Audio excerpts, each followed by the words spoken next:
why do I love polar plunging because so much? it's a natural stimulant to the sympathetic nervous system. So, for example, people that are trying to get off of coffee and sugar can get a tremendous energetic surge from a cold shower or a cold bath or a dip in the cold water, because it shocks the autonomic nervous system to immediately regulate blood flow to the surface of the body, which happens whenever you're sympathetically activated, except you're not doing it by a drug, you're doing it by a natural means. And there's something else. As the body gets colder and colder, it reaches a point where you get what's called a hunter's reflex. Right when your skin, you ever been cold enough in water you started to go numb? Yeah, plenty of times. Okay. Daily.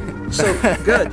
Right when the body starts to go numb like that, it triggers a hunter's reflex and it shunts the blood out of the surface of the body into the glands and organs. Okay?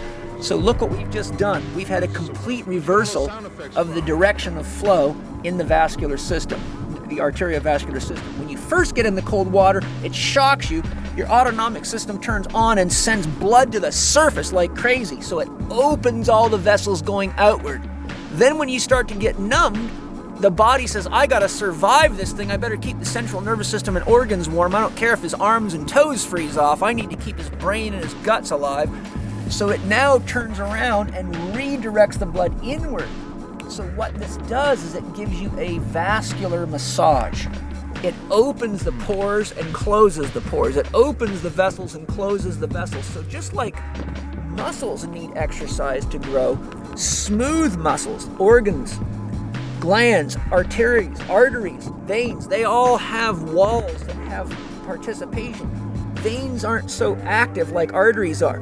But when you're doing a cold plunge, you're activating the arterial muscular system, you're activating the vascular system, you're pumping the lymphatic system, you're stimulating the autonomic system, which naturally excites the adrenal glands and gives the adrenal glands healthy exercise as opposed to stressful exposure to chemicals.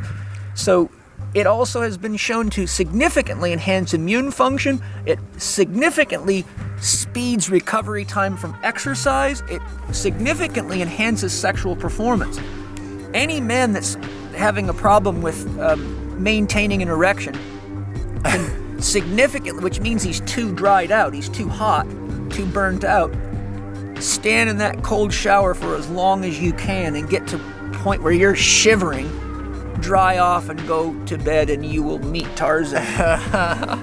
Or as much Tarzan as you can get with a cold shower. Yeah, I love it. That was reaffirming for sure. I read a book, Healthy at 100 by John Robbins, and he studied one of the indigenous people, a group of people he studied were these, somewhere I think in Russia, but they would go into this cold river every day. Yeah. And these are the longest lived cultures he was studying. Yeah. And these men would just go there like it was nothing on a daily basis. You have to have a strong internal physiology. We're so focused on what's in the mirror, we forget that we've got muscles in our intestinal tract. You got muscles around your bladder. You got muscles in your sphincters controlling fluid flow. You got muscles in your bronchial tubes. Your heart's a muscle. We forget all about that stuff. Everyone's so in love with the mirror, they don't realize that the health of what's on the inside determines your ability to do this and do it well. Lots of people look good in the mirror, but then they end up burning themselves out and being fit, sick people. People that live in climates like that and use these natural techniques are strong on the inside.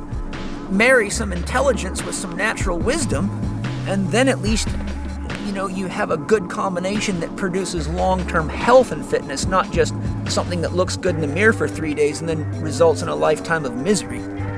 Yeah, I agree. Sometimes we'll do these polar plunging and everyone looks at us like we're putting on some kind of performance, like we're crazy. Yeah. But I can't believe people live in San Diego and don't jump in the ocean on a daily basis. Yeah. They live on the coast. That's crazy to me.